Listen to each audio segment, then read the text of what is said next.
Hello! Kayo ba ay nangangailangan ng luya sa inyong mga niluluto? Napakadali lang po magtanim ng luya. Ayan, makikita ninyo na pwede ko nang i-harvest yung luya na aking itananim sa paso. Ayan, dito lang po yan sa likod ng aming bahay. Meron ako ditong maliit na garden. O, pag may tanim tayo, malaking bagay kasi hindi na natin kailangan pang bumili sa palengke. So, ayan o, tingnan nyo. Marami na rin. Maraming mga laman yung tanim kong luya. Ayan.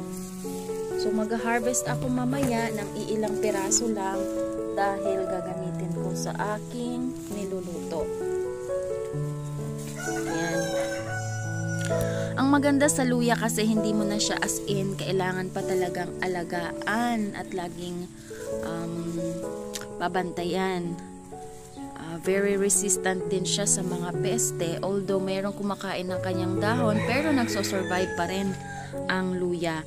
And besides po, napakaraming health benefits ng luya.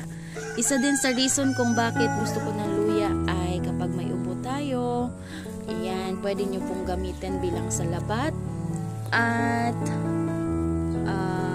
marami pang mga ibang benepisyo sa ating katawan ang luya. Pwede rin ito sa weight loss. No?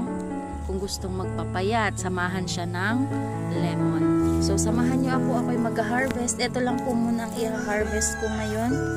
Sakto lang na meron akong magamit. So, ito lang muna yung kukunin ko. Ang daming laman. Hanggang ilalim pa ang hirap niyang kunin. Oh!